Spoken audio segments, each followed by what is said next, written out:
Thank you, everybody, and thank you, Paola, so much for the lovely intros. Isa, thanks for being here. It's great to have you. Having me. My pleasure. It's going to be fun, and thank you, Photo Walk community, especially for coming out and being interested in what we have to share. So. We have a rotating slideshow that's going to play during the conversation. So we welcome you to write questions you have on those notepads, or if you want to see a particular slide again, just let us know.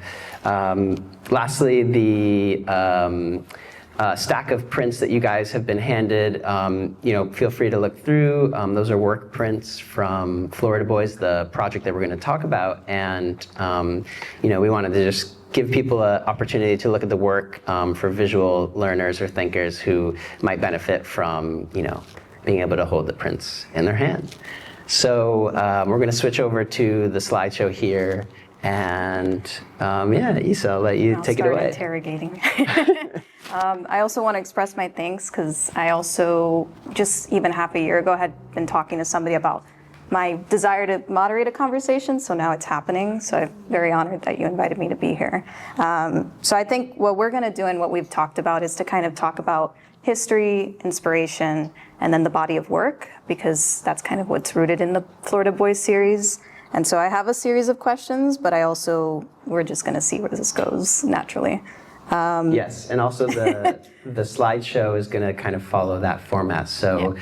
It's going to start with photographs that come from the State Library and Archives of Florida, which is an incredible resource for photographers and researchers, where archival and vernacular images are collected and shared online.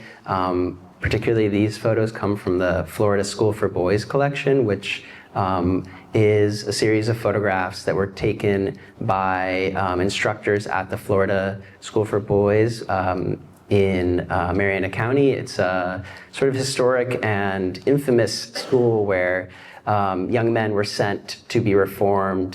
This was a school that had been open for, I believe, nearly 100 years and has a bit of a awful history of abuse and students, going missing, and this served also as like a big inspiration for the project that we're going to talk about. The photos after are going to be larger, Florida photographers who have inspired me. We're going to look at some landscape paintings, and then some photos from my project, and also some process photos. So just so you understand kind of what you're seeing up there. But let's talk about some Florida history and photography. So it's interesting because even before, I hadn't really heard much about the Florida School for Boys, even before your work. But my experience with the juvenile justice system has been in a teaching capacity. So I've been able to, I was part of the ICA Narratives program, which brings teaching artists into programs to work with at-risk and incarcerated youth. And I very much would see certain situations with the juvenile justice system and power imbalances between the students and the staff. And then when I was learning more about your work, and what was inspiring a lot of the work was this history, I got into a deep dive on the internet about the Florida School for Boys. And I think mostly I want to know, how did you even learn about this history? Because I learned it through you. And kind of how did it come into your awareness in the first place? Yeah, I mean, it's most likely the case that I learned about it through the State Library and Archives of Florida. Their collection is on a website called floridamemory.com. I recommend everybody check it out. There's more than just photographs from the school, but all kinds of archival images. And at some point in the process of making this work, which I started in 2020, I felt it would be really important for me to sharpen my understanding of Florida photography history. So like many of you, I'm a photographer practicing here in Miami, in Florida, making work about this place. And so I felt that who was I to do that if I didn't know all of the artists and photographers, and even, vernacular photographers, so people who don't make images for an art context. Mm-hmm. And, my research started on that website, and I believe I very quickly found this collection, which was incredibly relevant to the work I'm making. I make stage narrative photographs of young men, and here were these, gorgeous and entirely, sort of unintentionally beautiful photographs of young men in Florida from, the last 100 years or so. So I think I probably discovered it just in that kind of research hole that I was in. Yeah, and it's interesting when you look at the photos, if you don't know the context, it's very easy to think, oh, like there's one that will hopefully play that's about, it's like them working, I think within a classroom. But really the school, and I have some facts here, it was open New Year's Day of 1900, and then it had just closed recently in June of 2011. So it was around for over 111 years, and it was known to be the largest juvenile reform institution in the US. But when you learn more about the history of the abuse within this facility, these photographs start to kind of take a twist in terms of what we understand to be the space, that it was a container of abuse for a lot of these boys, that it was also something that when they left, if they survived, because also you had told me this also, they found a lot of unmarked graves, right, in the sites. Mm-hmm. So there was a lot of dark history in this space that if you look at these photographs, you wouldn't really totally know. So mm-hmm. It kind of also, to me, shows also the importance of knowing the context. And I don't believe we have even the photographer's name on file of who took these photographs, but they are kind of the visual testament of this space even existing, outside of what came out of the abuse and the history. There's actually, we talked about Nickel Boys, which is a great film, and a book that is now kind of circulating that's about the history of the school. And there's more and more this chance for these boys to kind of talk to each other, the survivors, about, this is the photo I was referring to, that it's very much like, you can see how they kind of took it. It's everyone's kind of doing their job, but if you didn't know what it was about, I would just be like, oh, this is a visually stunning image. So it's interesting to think about that too, this history that in these archives has rested, mm-hmm. and the photographer is able to kind of allow us to see how it operated. Yeah, definitely. And a lot of your work deals with, ideas of confronting sites of pain, sites of incarceration, and using photography as a tool to, grapple with that, but also to maybe imagine, a beauty coming from that, or an elegance coming from that. And for me, I couldn't, go to the school and speak to the students and try to share their experience. But what I could do is, use photography as a tool to imagine an alternative reality for them. So in a lot of ways, I started to think, what would it be like if these kids, escaped from this reform school where they were being punished and abused, and ran out into nature and found themselves in the beauty of Florida springs and Florida parks. If they were out on the beach, at sunrise and sunset together, sometimes in their school uniform, sometimes just in their own sort of clothing. And in a lot of ways, that's served as an inspiration for the work that you see up here in Green Space right now, and that you're going to end up seeing later in the slideshow. Mm-hmm. So, yeah, do you want to speak a bit about your own experience, specifically with like the photography care matrix and studying photographers who went to, So I've been doing a project now for about 6 months called the Photography Care Matrix, and it's looking at the work of women photographers and non-binary photographers within these spaces, the carceral systems. And mostly it was built from my teaching experience, but also me thinking what else is out there of photographers that have been able to go into these spaces.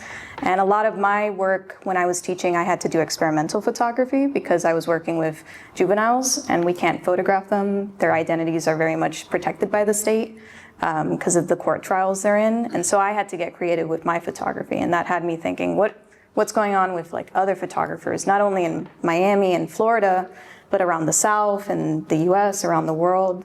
And I've been able to find a lot of research regarding photographers in the American South specifically. There's a Louisiana photographer originally from Arkansas that her name is Deborah Lestaire, and I recommend her work just because it's visually stunning, but also the story of how she got into working into these spaces. And it was mostly inspired by the murder of her mother. And so she had been dealing with this grief and took up photography as a way to cope with the grief. And kind of documenting impoverished communities in Louisiana, she found her way somehow into the prison in Transylvania. And then that kind of allowed her to start doing portraits with these prisoners. And a lot of them are selenium tintypes. So it's really they're very intimate. It's like 5 by 7, I think, at most. They're like hauntingly beautiful portraits. I looked at them pretty recently and have not gotten them, out of my mind since. So yeah, Deborah Lestaire, highly recommend you guys check out her work. Yeah. And I mostly first found out about her work even before the research. I work often between Atlanta and Miami, and I had gone to see the Long Arc, which was a history of photography in the American South that was at the High, which is an incredible show that they have a book now, so I recommend anyone check it out. But 2 of the tintypes were on view. And so I was able to then remind myself, I had seen it first and didn't really think much of it because I didn't know at first the context.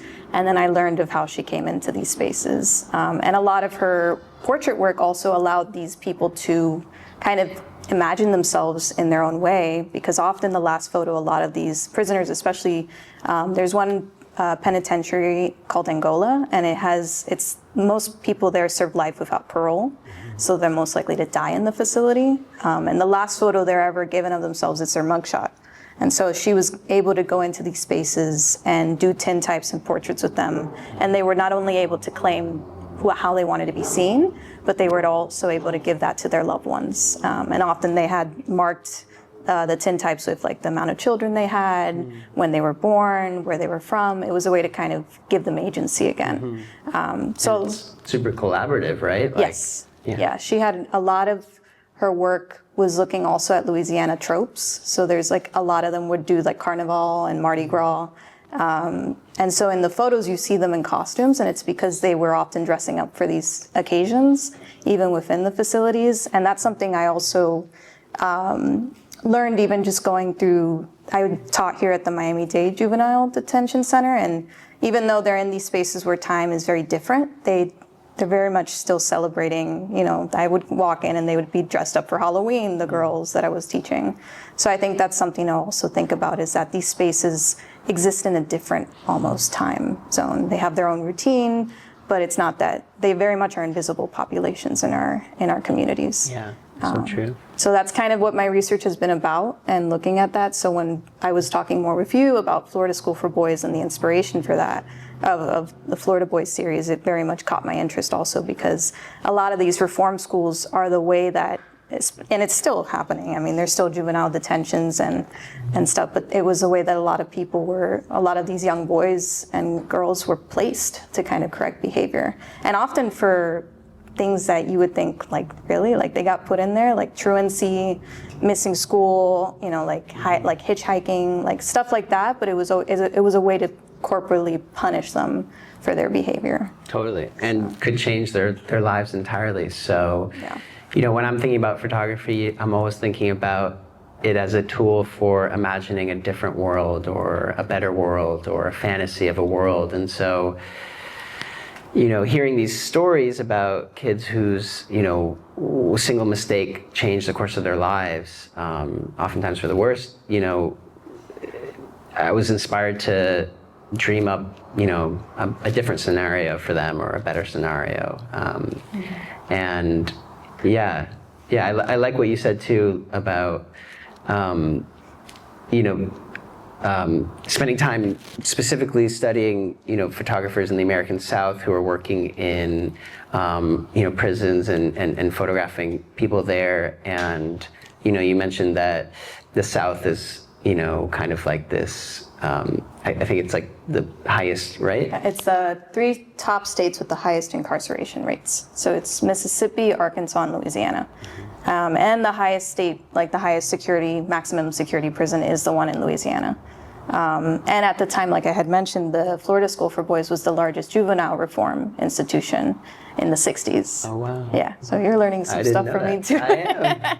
Always learning. Yeah, because I went into a deep dive just because this also is very tied to my research as well, looking at not only just the way that they structured these reform camps, but the documentation of them.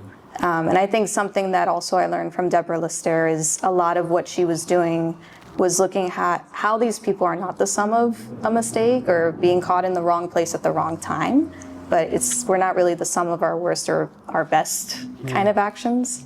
And I think that's something to think about when looking at your work, because it's very speculative utopias.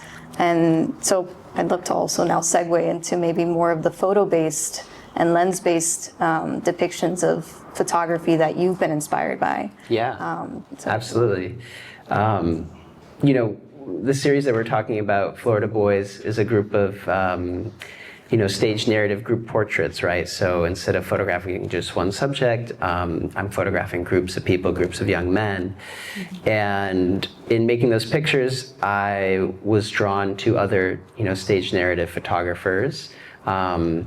Specifically work by Justine Curlin, Baldwin Lee, Ryan McGinley, and these are photographers who have worked in the U.S., have made photographs with groups of people, sometimes young in the way that I'm doing, but other times with people of different ages, and yeah, finding inspiration in the people who did what I'm doing now, and kind of paved the way for me, right? And you worked with Justine, right? You worked in her studio. And I think something else to know, there's always been kind of depictions of boyhood in media. I mean, I think of Peter Pan, I think of like Little Rascals, like those kind of movie tropes. But I think what's particular about your work is this, like you said, coming of age, and these photographers. So I guess another question I have is, in terms of these photographers, is there something you studied with their processes, or how they went about creating their stage narratives that you feel you adapted for your own practice? Yeah, definitely. Don't need to divulge all your secrets, but if you'd like. No, I'm happy to share. In 2017, I moved to New York, and I had the chance to work in Ryan McGinley's studio, who was, a big inspiration for me, and someone who also works in stage narrative photography, and seeing, the way he worked, specifically how he would, get these buses, school buses, and load them up with young artists and friends of his and take them out into nature and make these gorgeous, stunning photographs of people, oftentimes nude, flying in the air and running through water, and rolling in the hills, really inspired me, and I think, left a mark. So in my process, I'm, oftentimes renting a van and filling it up with young artists and going out into Florida, making my own, style of pictures, but yeah, borrowing that, method from Ryan. I also have had the chance to, study with Justine Curlin, who's another stage narrative photographer that you mentioned, and Justine's method is pretty specific in that, as opposed to some of the other stage narrative photographers like Gregory Crutzen or Jeff Wall, who oftentimes spend, months making a single photograph and, tens of thousands of dollars making a single photograph with crazy teams. Justine was someone who worked very sort of low production, style. Like it was often her and the subjects in her work, and that was really it. And so falling in love with her work and getting to understand her process a bit more really informed the way I worked, in that I don't have crazy budgets or giant teams. Oftentimes it's just me and the group of artists or young creatives who I'm photographing, and occasionally an assistant too. So yeah, you see the way other people work, and you borrow from them what you think works for you, and maybe leave aside the things that don't. Mm-hmm. So let's maybe center when Florida Boys was conceived, which was during the pandemic, and a lot of nature around us is what we were turning to, if we could, to kind of get out of our houses and the stir craziness. So when was the first time you were like, I'm going to do this, I'm going to get this group of people? I had a lot of big questions of where did these people even come from? Mostly because I'm interested in knowing also the subjects and how you got to knowing them. So kind of if you want to give a gist of that to the audience. Yeah, the people who I photograph are, young creatives that oftentimes live in South Florida and Miami specifically. Interestingly, I don't, often know these people before we set out on these road trips. They're, friends of friends, they're people in the community, but oftentimes it's the case that we've never met. And so, the request that I make of them, which is, hey, will you, get in a van and spend 3 days with me and a bunch of other people that you don't know? is sort of a crazy litmus test, crazy enough to kind of... I would be like, what? And my thing is like, do you DM these people? Like, how do you get about... Yeah. I have very specific questions, but... Please, specificity is great. Yeah, oftentimes it's Instagram DM. Occasionally I've used kind of open format casting calls on, websites like Backstage.com or Craigslist. But it's often, as simple as like an Instagram DM. And, very quickly you can find out if someone's the right person for this project because, you're getting either a absolutely no or just no response, or you're getting like a, that sounds kind of cool. And those people who are like, that sounds kind of cool are the ones that, I personally want to work with because I love working in a collaborative, creative, exciting, environment where people are open-minded ultimately. So, it was funny that the format of the project being these 3-day, 4-day road trips, kind of huddled in the car, sleeping in an Airbnb, also kind of made possible the energy or the environment that you see amongst the young people who I'm photographing, if that makes sense. Right. And so you get, and I believe this slideshow is going to show also like how you map out the staging of the narratives. Something that I've thought about in looking at your work, was there ever a fear that maybe they wouldn't get along while doing the photographs? Yeah. Mostly because in your staging very much a scene, right? And you're putting these individuals where you want them to be. But they're, even if they don't know each other, there is going to be an emotion that shows up, I think, regardless of them knowing each other and how they feel about each other. So I guess my thought is, was there ever conversations about that?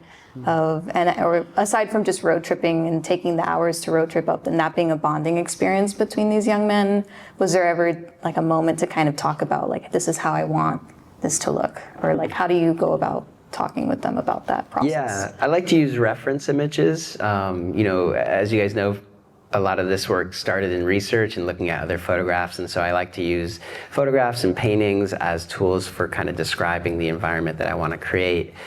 So after circulating those with the talent, it would kind of establish a creative and collaborative sort of dialogue between us, right? I'm showing them the kind of things I like, and they're then in turn showing me things that they like.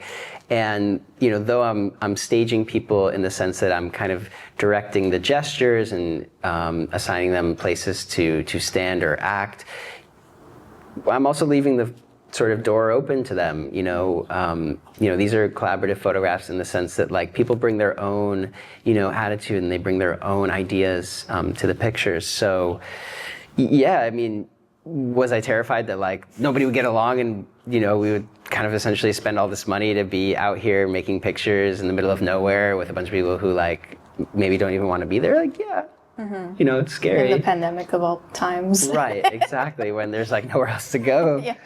But like I said, the litmus test of, hey, do you want to do this is kind of enough. And it was only maybe once that we had someone who was just like not that crazy about the experience. But yeah, also photography is so interesting in that it's a fabricated, sort of, image that it creates. And what I mean by that is that, there's a lot we can kind of fake for the camera. I mean, there's entire industries built on that.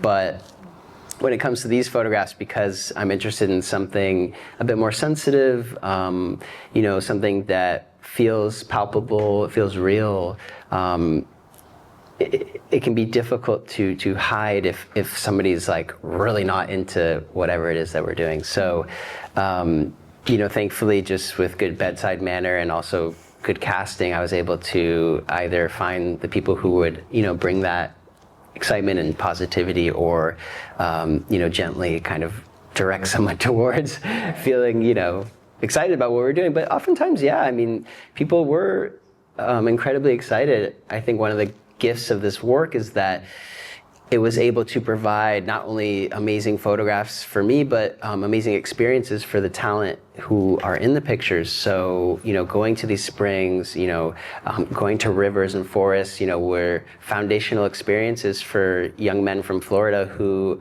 maybe hadn't really left South Florida, or if they did, it's to go to New York or LA, but these are people who maybe hadn't explored the rest of our state, and so it was kind of a trade in that sense that like, hey, like come and be a part of these photographs, and you're gonna have a great time doing it, but in return, you're also gonna get this like, kind of like transformational escape from, the confines of our everyday lives here, especially at a time when, life was restricted. And so, yeah, it's been a real joy hearing from people who, talk about this as like, like a sort of, what would you call it? Like a foundational moment. Yeah. Yeah. Core experience. Right. Yeah, because like a core experience. Something that I think about myself I was born a block away from the Everglades, so I was right next to like US 27 North. I could hop on that road if I wanted to and maybe go do on a road trip, but doing it by myself, quite frankly, is scary. And I've had moments where I used to like look a lot on abandonedflorida.com and like want to explore abandoned. Love that website. Yeah, abandoned sites, but there's always this fear on my own of like, one, obviously trespassing and getting caught, and also being a femme and a woman and identifying in that way. And I think in your work, seeing this strength in numbers of these men, these young men, and they're often men of color, they're queer leaning, so there's kind of this understanding that you're kind of in this together, which I find really, again, like that utopia in your work.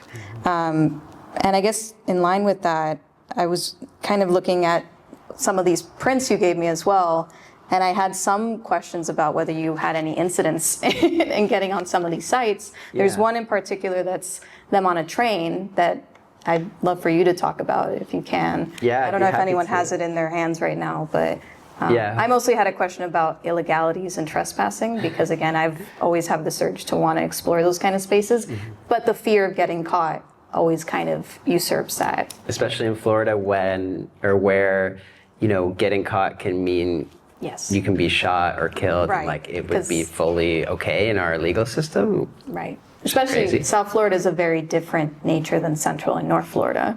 And the more you look up there and the history of this landscape, I'm just kind of interested in hearing that story if you'd like to tell it to the train. I would, but also I think what you said was very relevant that, for yourself as a photographer and just a curious person, you feel drawn to these abandoned places in the same way that I did, but you maybe question whether it really is safe for you to go there, whether trespassing is worth it, or whether you'll be, comfortable in a space like that. And, doing these trips with a group of young people who I'm essentially responsible for over the course of these 3 days, did raise a lot of those concerns for me too. I remember the first couple of trips being up in Central North Florida and seeing, flags and signs and markers of, a culture that maybe didn't really want people like us there, but never did it come, to the point where we felt like truly unwanted or that we were asked to leave somewhere, except for this one time that you're talking about, which is, hopefully the photographs make it around and you guys see there's this, photograph of a group of young guys running across train cars. They're sort of jumping from train car to train car, and this was an interesting case. Oftentimes I've scouted the locations where we're photographing, but on occasion we drive by somewhere and it's sort of like too good to pass up. So we were driving en route to a location, and the talent who I was with, kind of begged me to pull over, and so we did, and we started making pictures on this train. I provide snacks and meals and drinks for everybody who comes with me, and that morning I had bought these triple shot espresso drinks that come in a can, and one of the talent, poor guy, he drank one of those and I think underestimated how much of an effect it would have on him, and so in the middle of us climbing train cars and making crazy photographs, he needed to use the restroom, and there we were in the middle of rural Florida with no restrooms nearby and nothing but train tracks and bushes and trees. So he excused himself and walked over to use the restroom. We continued photographing, and one of the talent said to me, like, yo, we got to get down, like that's the 12, like they're the cops. And immediately I freaked out because not only did I not want us to get caught, but like one of our friends was, taking a shit. In a very sensitive situation. Right. So, the police officers came over. They saw there was, the four of us, and the fifth person was MIA. And immediately he says, I got a call saying there were 5 young teenagers running around here. Like, where is the fifth one of you? We didn't really know what to do, but I think told him that our friend had just run off to the other side of the train tracks. So immediately, without like really properly, confronting us, the police officer crosses the train tracks to the other side where our friend was presumably taking a shit. And I guess by the luck of, who knows what, yeah. he had finished what he had to do, and so he didn't get caught. And the police officer came over and was like, "How old are you?" And I was like, "I'm 29, sir." And he was like, "What are you doing? Why are you doing this?" And I had to tell him, I'm like, "Why are you doing this?" You got to do it for the photo. So I told him, I'm an artist, I'm a photographer, this is my work. And thankfully he let us go. He had, I guess, grown up in Miami and moved up to Central Florida. And so I guess had a soft spot for Miamians like us. But other than that, we've been pretty fortunate, Well, I ask you to tell this story because it's kind of my fear coming true of like what would happen if this were the case, and also the luck you had also for that, because again, working with these group of men, I think there's kind of like a stewardship of care that you have to have in facilitating these spaces. That it's not just we're going on an adventure and we're gallivanting through the springs. It's like, oh no, we're going into areas we don't know and that we might never have like been able to go to before, but we have to be very careful, for whoever is involved in that kind of. Yeah, it's so true. I feel like I have to enter camp counselor mode. Yeah. With my snacks and Gatorades and just form of care. Interestingly, there's a section of these photographs that are made in state parks and national forests and places that are essentially like protected land where I felt or assumed that, we all sort of belonged in, like, we had as much right to be there as someone in their RV or someone camping or someone hiking. And interestingly, in talking to you, I've become more aware of the way in which, though those state parks are essentially free to all, aside from like an entry fee, the idea of belonging in a space, especially in nature, especially in the South, isn't something that everyone feels, even if you pay an entry fee, you maybe don't feel comfortable there. And we had spoken about, the history of national parks. And I wondered if maybe you wanted to touch on that too and kind of get into how belonging and identity and the landscape connect. Yeah, for sure. I think it's something I think about a lot because I work within the American South and I'm from the American South. And I very much identify as queer, and I'm always thinking about queerness in the South because I think often the assumption is I have to go to New York or I have to go to a big city to kind of express my life, but these people do exist in this part of the world. And I think more and more, obviously now with this administration, there's laws being enacted. I mean, now you can only choose between 2 genders on your passport if you want to change it. All those things I'm always considering as I think about queerness in the South and these laws within these states. And I think in thinking about that, that's why I had so many questions about safety, especially bringing, people that barely know each other into these spaces who are from predominantly like a big city, and also a city that's, has a lot of mixing together of identities that these rural spaces often don't. And so most of my questions regarding that was mostly like, how did you create that ability and feeling to belong, even just for a photograph in these spaces, if there were conversations about care or safety or kind of, just thinking about that part, because I think that's in a way how we can navigate what we can't control, because whether we want to or not, these laws are in place. So I guess I mostly have questions about, if there were any conversations specifically about that with the men you were working with, because I think the other thing is you are showing that this is something that is able to exist in these spaces through your photographs. and so Totally. intimacy between these men. Yeah. I mean, there's so much I want to respond to there.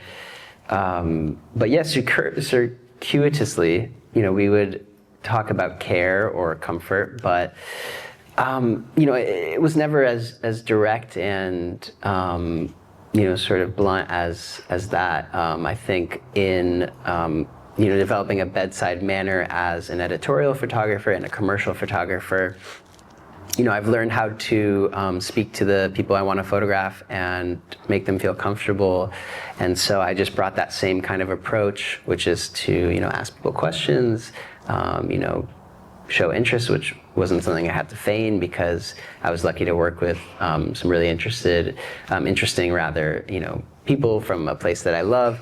And so, it was just by way of communication and listening that we kind of got to this place where, though we didn't know each other really beforehand, we were kind of like best friends for the weekend, just in the same way that you might go on a weekend trip with your friends or family or whomever and, leave with these bonds. I know you've written about your experience at School of the Alternative where you spent 2 weeks with people you didn't know, but then walked away with kind of friendships for life. And I'll just leave that point by saying that as a kid I was fortunate to go to a sleepaway camp in North Carolina and had a very similar experience where for 4 weeks out of the summer I'd get to see a bunch of friends who I would never see during the year, who came from different states where I didn't live, but at the same time we felt a bond that kind of like surpassed even the bonds I felt with my friends back home in Miami. So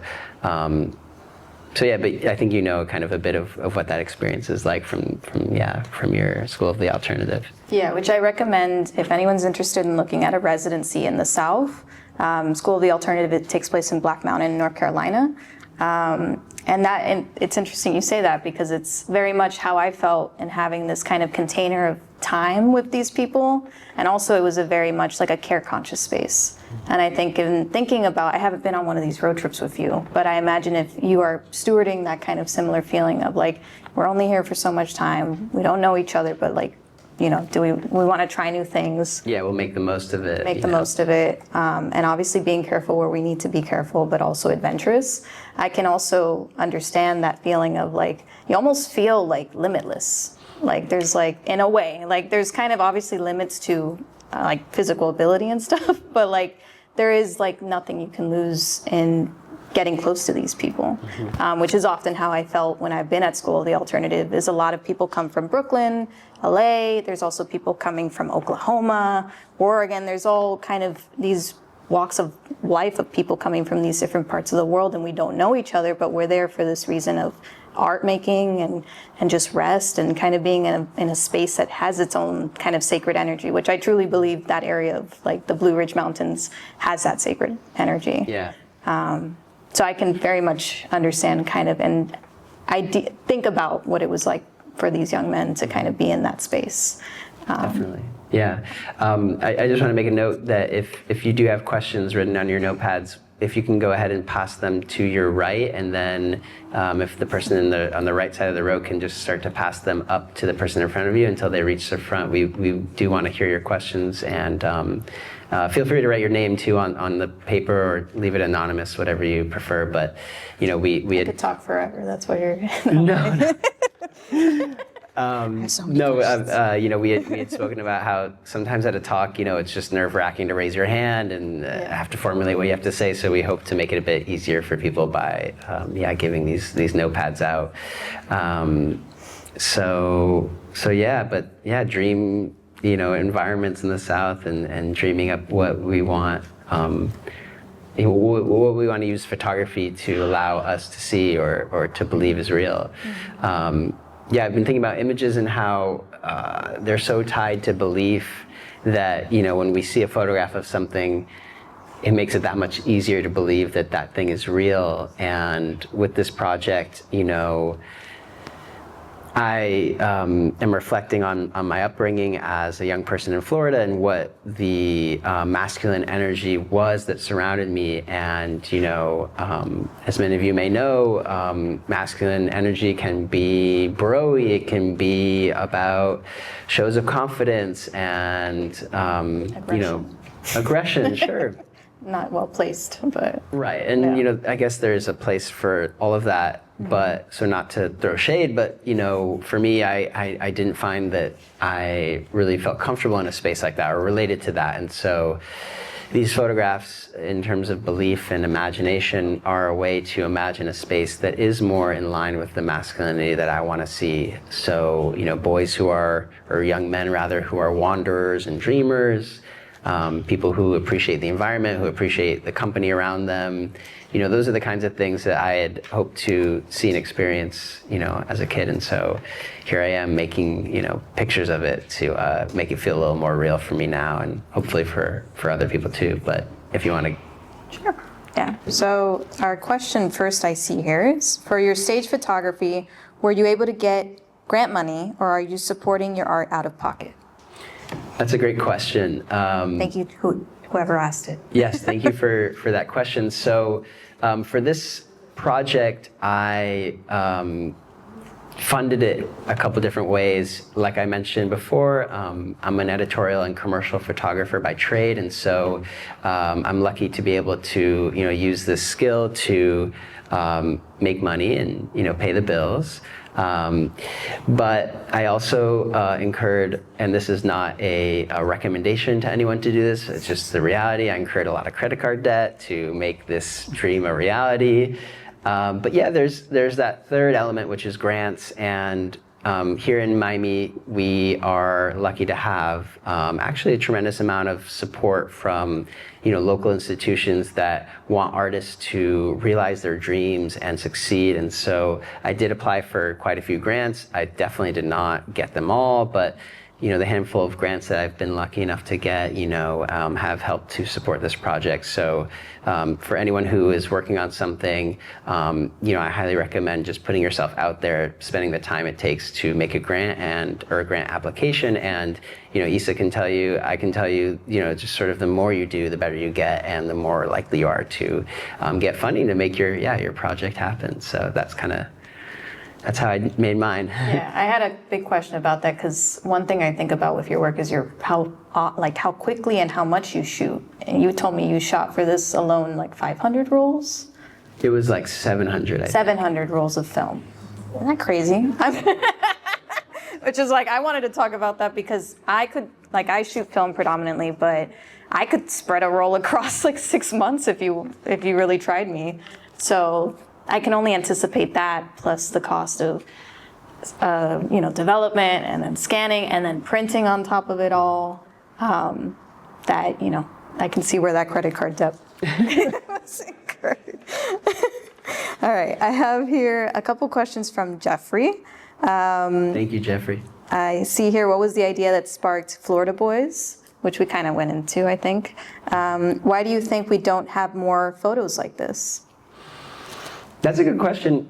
I've been thinking about how there are images of young men, being free and open and expressive. Oftentimes, those young men aren't in Florida, but they do exist out there.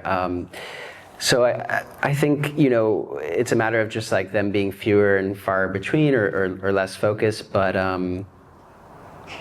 historically, the canon of photography has marginalized, a lot of people of color, people of diverse origins, or diverse, expressions of sexuality. And so, though I'd like to think there were people out there in Florida or otherwise, existing and doing things like this back in the day, they just maybe aren't, preserved in the canon of photography. And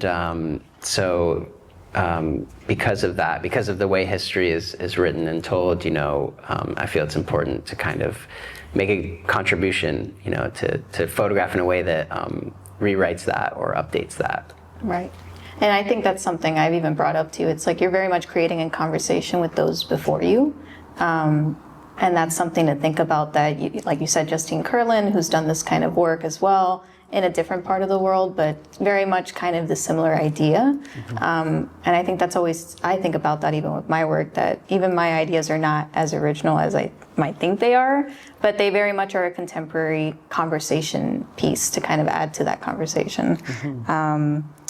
I have another question. I have a couple more questions from Jeffrey. How many photos did you view from the archives of, I believe, the Florida School for Boys, maybe? That's what you mean?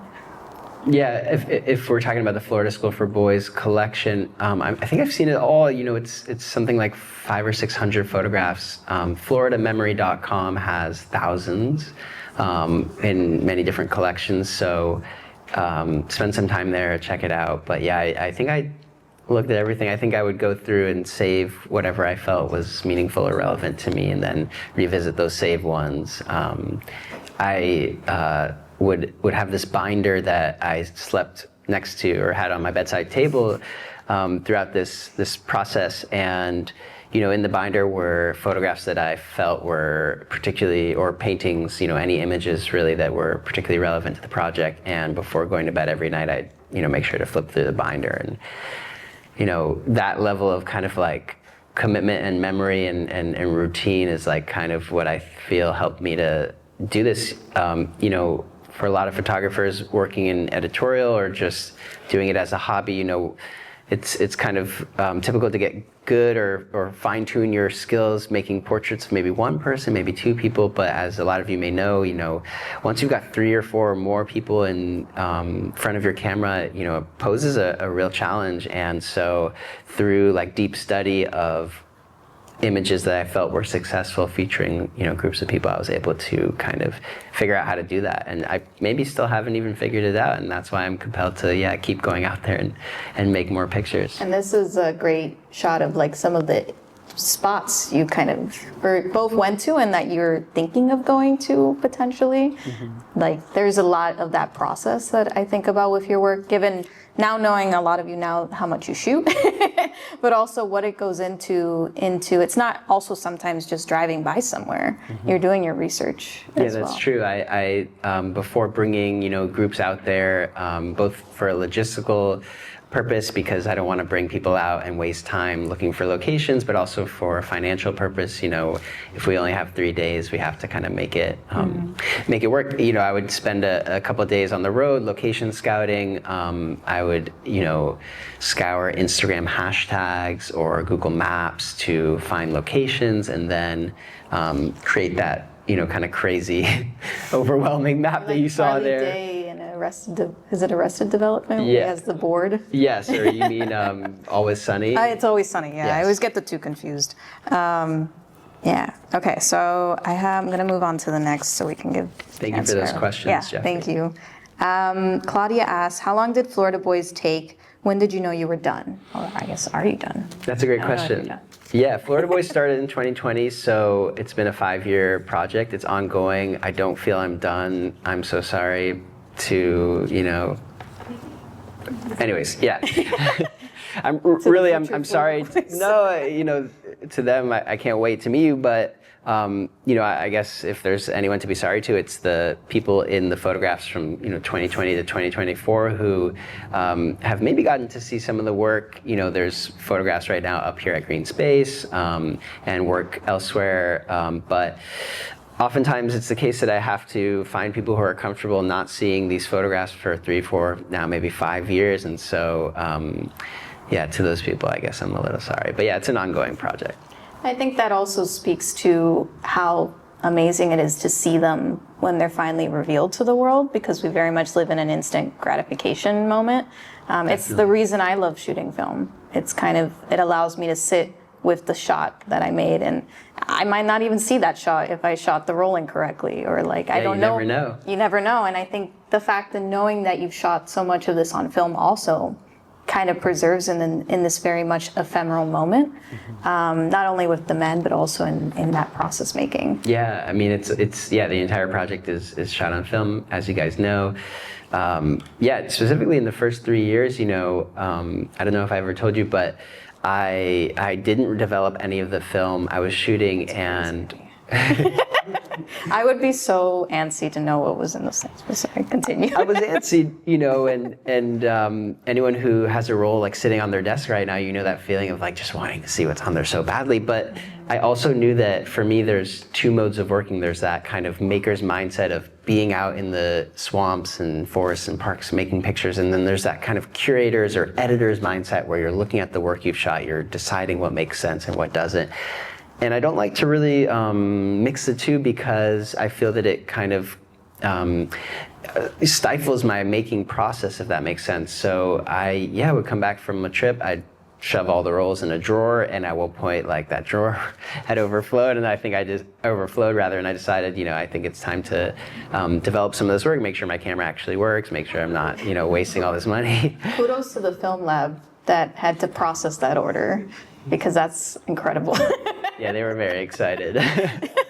I think the person that sleeves the negatives was less excited, but yeah, they were happy. Yeah, and I see now on the slideshow is kind of the process of how you structure, how you want the talent to kind of look in your photographs. Do you want to speak, before I get to our next question, about that process of how you work with that? Yeah, absolutely. So what you're seeing right now are these essentially renderings or sketches that I do.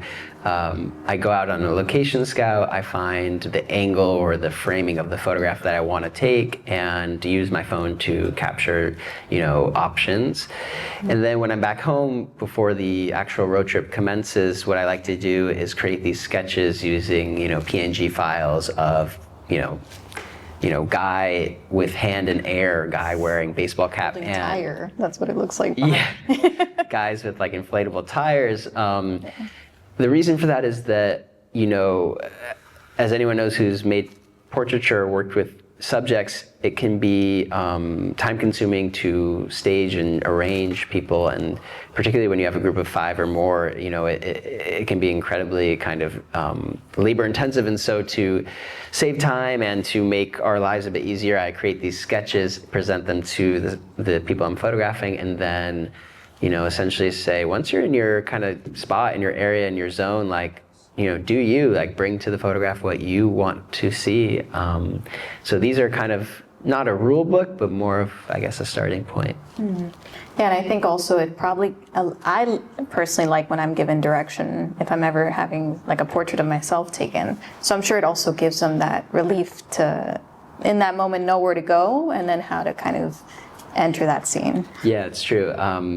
Yeah, especially because a lot of these young men aren't really models per se. Some of them are. Some of them work in fashion, but for the most part, they're musicians or photographers themselves, or filmmakers or designers, and so they do kind of like to have a bit of a starting point of direction to help them.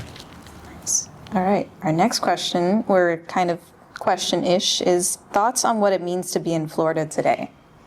That is a big question. I feel like you should answer that. I mean, I'd love to hear how you feel about being in Florida today. It's interesting because, like I just had mentioned about kind of being queer in the South, and how I think about that often with, like, at least my communities and my friends down here. And I think something I'm very grateful for is having community down here and looking at individuals in the queer community who are also trans, that they're very much establishing themselves as creatives and as individuals in this state, despite everything happening in the state with the laws and education. I teach with a public library through a national program, but I notice it too amongst even how they're limiting certain kind of curriculum or what I can even kind of tell my students. Mm-hmm. But in being able to be in this role as a facilitator, I think it's very important. Mm-hmm. Something I saw often with the juvenile detention and even the rehab, I taught at a rehab called Citrus Health in Pembroke Pines. Everything is very gendered. So there are students there that they assigned you to the pod that you were assigned your gender at birth.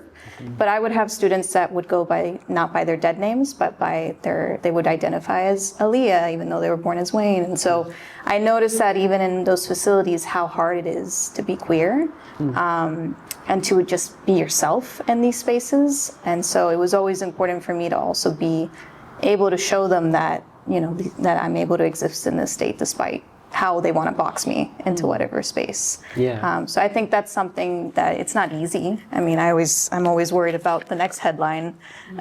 Something for context, both my parents work in broadcast news, so I'm always hearing the news because I grew up listening to local television and news TV. So I'm always conscious of what's going on. But I never allow it to totally get me down, I think, because I think that's the worst place to be in, is defeat. As much as tough as it is, it's very easy to feel defeated and valid. Especially in Florida. Especially in Florida, yeah. So, and I think being a native who's born and raised here and stayed, I think more and more I see the reasoning of being able to kind of bring, not only in my educational, like the educational spaces, this presence, but also in my writing, in my photography, and that's why I'm trying to do the research I'm doing. Yes, and to set the example for other young people to see that it can be done. That was a great question. Thank you. Yeah. How about you? What does it mean to be in Florida for you? I have this directing the question back if you have anything to say. Yeah. It's a loaded question. I feel grateful. I mean, yes, like you said, there are these powers who are restricting the ways in which we are learning and eventually maybe the ways in which we can express ourselves. But, putting that aside for a second, I mean, we have a beautiful community. All of you here are artists or photographers or enthusiasts. And so just being able to be a part of that, to see the enthusiasm that comes from the local community and to feel that there's so much room to grow, I think is really beautiful. So, I've lived in New York. I went to school in Chicago. I've spent some time in Los Angeles. And not that those are the only places to live in the US, but just to say that I think we have something really amazing here, and don't leave, anybody. Or if you do, come back. Yeah, and I think aside from that, I think also looking at the way your works, I brought up to the school uniform, and a lot of your works, I don't know if they're on view in these photographs, but some of the ones being passed around, I think also often about your work about how these boys are escaping also the rigidity of these spaces. That now education can really be for a lot of children. So that's just something I thought about with the clothing in your work. There's another kind of, not a question, but a thoughts on staged narrative versus candid documenting. Wow, I love that question. Yeah. I mean, I feel like I candid document more than I stage. Yeah, I feel that way about your work too. Yeah, no shade to candid documentation.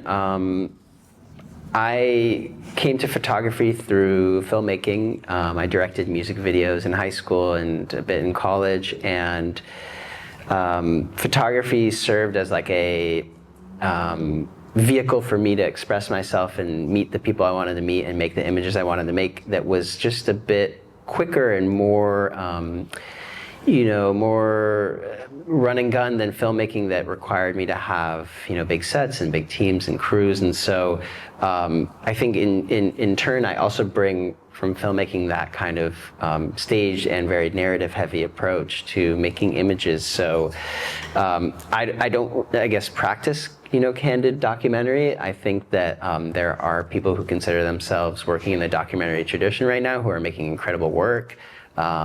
I'm also incredibly excited when I see other stage narrative artists, but at the end of the day, it's sort of like, what is documentary photography? And what I mean by that is, even if you are going out to an event and documenting it, we're seeing photographs from your specific perspective, from the selection that you made, from,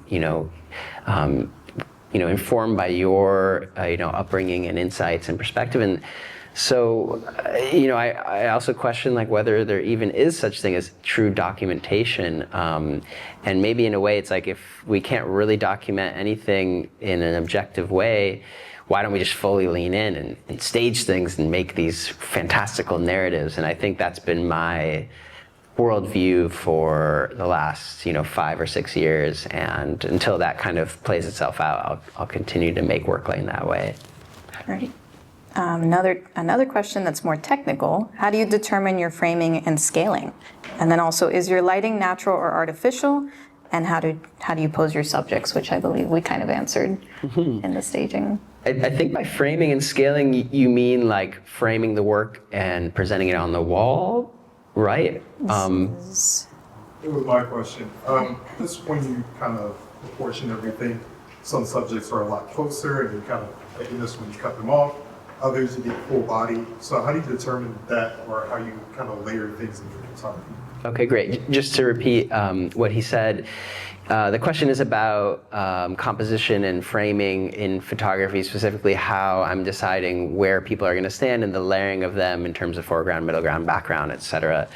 Yeah, one thing I learned from looking at that binder of group photographs and group paintings that I really loved is that these practitioners use foreground, middle ground, and background as a tool to create depth in a photograph and to allow the viewers to essentially kind of get lost in the image. So as I'm thinking about how I'm going to frame and stage people, I'm thinking about what's going to keep my viewer's eye in the photograph and allow them to kind of be absorbed in the world that I'm building. So for me, that's having, subjects in the foreground, but also in the middle ground, and then again, further back in the background.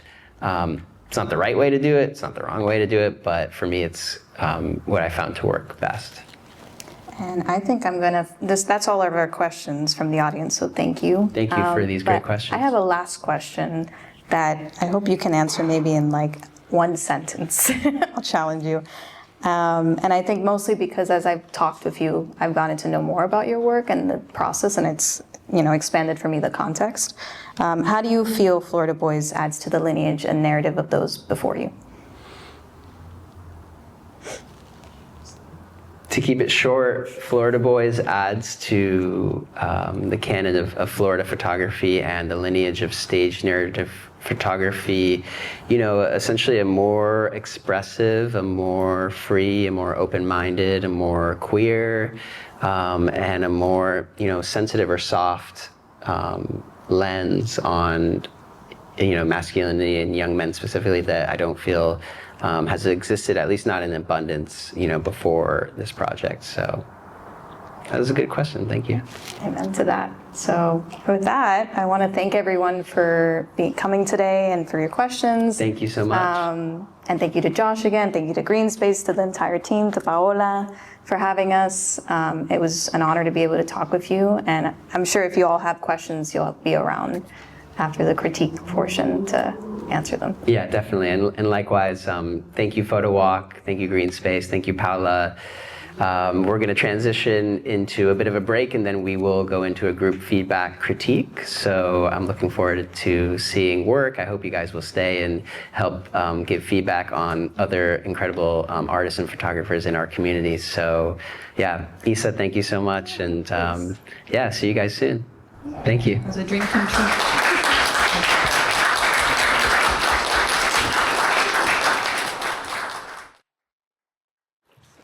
Once again, let's give another round of applause to Josh.